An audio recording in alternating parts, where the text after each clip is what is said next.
Hi. Do you really know how to use doors and door styles in Vectorworks? Hi, I'm Jonathan Pickup. In a recent masterclass, we looked at the concept of door and window styles and how to make those doors and windows do exactly what you want, but still have the flexibility you need to make the changes. I'm going to have a quick look at that now. So I've got an unstyled door. I'm going to look at the style settings, and there's a couple of things that I like to change. Now these really help me. So for example, I'm going to have a look at the frame. I have a frame normally about 25 millimeters, about an inch, a depth of about 4 inches. It usually fits really well. You can make that a bit wider if you really need, or you can use wall depth if this is something that's really important for you. Now for shim gaps, I never use a shim gap. And the reason for that is that the shim gap's tolerance is actually taken up in this width here. And that means that when I dimension my door, I'm dimensioning my rough opening. I always dimension by rough opening. I know not everybody does, but this is the way that I always do it. It's called structural opening here, but it's usually called the rough opening in the industry. And so now I can set up my door with the rough opening that I want. So I know that it's plus 50 millimeters. I need an 810 door. So 810 millimeters plus 50 millimeters will give me the structural opening that I need. So 2025 is the right height. Maybe if I want the doors to be a bit higher, I can make a change to that. But the other thing is to go through these settings and actually put in the settings that really make it useful for you. Go through all of these settings as well. The 2D attributes. Do we want a class for this? Because I've got lots of door classes that I use. I've got annotation labels. I've got door above cut plane, below cut plane, at cut plane. I've got components. There's lots of classes I could use. You can also go through the configuration in 3D. Do we want to see an interior marker? I don't normally. I usually only show the exterior. I can put the hinge on a class. So this is where my doors really become useful. So I can have a door arrow class, and that will make sure that when I want to, I can turn off that door arrow. Do I want it 3D open? Not always. Sometimes people would like to have 3D open with just a small angle, 15 degrees. I like to have my doors fully open, 90 degrees. But not open in 3D, because then when you do an elevation, you see all your doors open. So what about my detail levels? This can be really useful, the detail levels, so that in a low detail, we can change this to be a standard looking door. The sash can be standard as well. And this will allow us later on to create a plan for the client that shows a very basic plan with no components in the walls. Then later on you can swap that to show medium detail and show the client more intricate details. So I'm going to use my basic, that like that, and this is going to be quite useful for what you're doing. But the idea is to go through these when you create your very first door so that you can then have all of the settings that you need. Now I include it on a schedule. I don't show the tag in 2D. I don't show the tag in 3D. Now we've done enough of this, and I don't want to take too much of your time. But I'm now going to place the door, and I'm going to turn that door into, I'm going to just put on the right class to start with. There it is there. I'm going to create this into a styled door. So I'm going to create a new plugin style, and I'm going to put it in my doors and windows. And it's going to be my 810 door. Now there might already be one, so I've got to be careful. 810 door. Now this is the important part, because now you can go through and you can say, this is an 810 door leaf. So this is the door leaf, or the leaf of door. I know that it's 810 and it means the leaf, even though my structural opening says 860. Now, if I want to be able to change the width of this door, then I need to change that to make it more flexible. So in other words, I don't need to give it the dimension.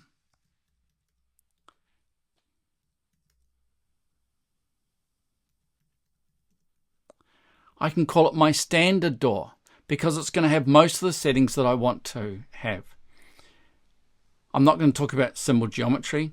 Now down here we can say that we want to change the operation type.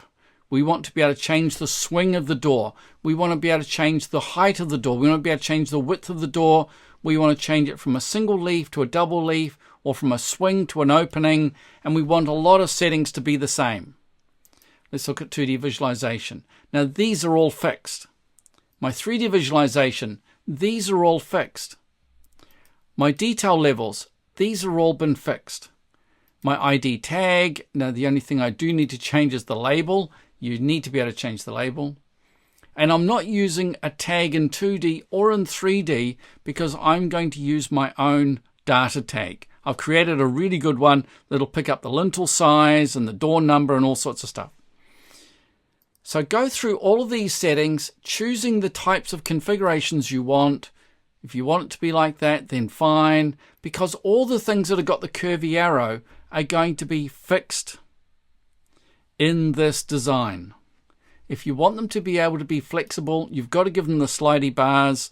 That'll allow you to change that and change the thickness and change these once you've placed it. So let's go OK. Because I've done quite a lot of changes here. I'm not going to go through absolutely everything. So now that I've got that door, I can come to here and I can say, okay, so we're going to put a door in this wall here. Click, click, and there's my door. And it's now below cut plane. I can change that as well, because that's actually a setting in my resource manager. This is my standard door. I'm just going to make a change to this. I want to change the style settings here. And I want, whenever I use this, to always go on the class called door main. And that should make sure that every time I use that standard door, it goes on that class. Now let's get our door tool and check this out. So we're going to go here. We're going to use our standard door. And then I can click to place the door. And I can choose whether the door's swinging in, swinging out, up that way. And there's my door. It's on the right class. You can see this is grayed out. Now I can go ahead and I can put some more doors in. Now if I wanted to, I could make this door slightly smaller because it has the flexibility of being able to do that. If you click on the hide style parameters, you can see that you've now got only the parameters that are flexible. You don't see all of them. So let's place another door. I need another door in here. I need it to open that way. This is going to be a 760 door. It's a bathroom door, so I'm going to make it slightly smaller. I need another door here. But this door, I want to be slightly different. I want it to open outwards. Only this time, I want it to be a bifold door. I want this to be a folding door. I want it to open out. And you can see here, I didn't go through all my settings, and so I can't control the number of leaves that I've got. So I do need to go back and edit that. Now the final one I'm going to put in is this one here. There it is. I'm going to have that one. It's going to be a swing door, sliding, folding door. And again, I need to go back and check the folding door, because what I'd like to have is two each side, like bifolding doors. Now to make that change, I need to go back to my resource manager. I need to edit my plugin style, or I can do it here by going edit my style. Now here I can go through things like my barn door, my folding door, and I can make them all flexible, make all those flexible as well. Pocket, sliding, make those flexible.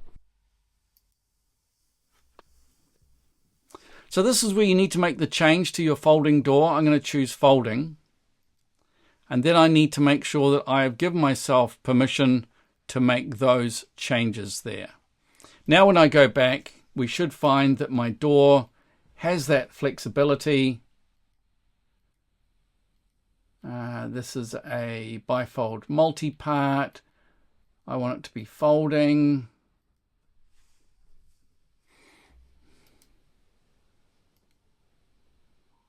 With multiple, and I want to have two each side, swing out and swing out.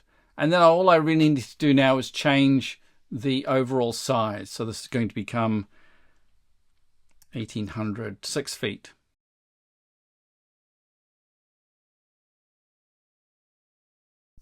So because I've got some settings consistent between that door, and this door, it does give me that consistency in the way the doors appear, the consistency of the opening angle, but also the flexibility of being able to change whether this opens in, whether it opens out.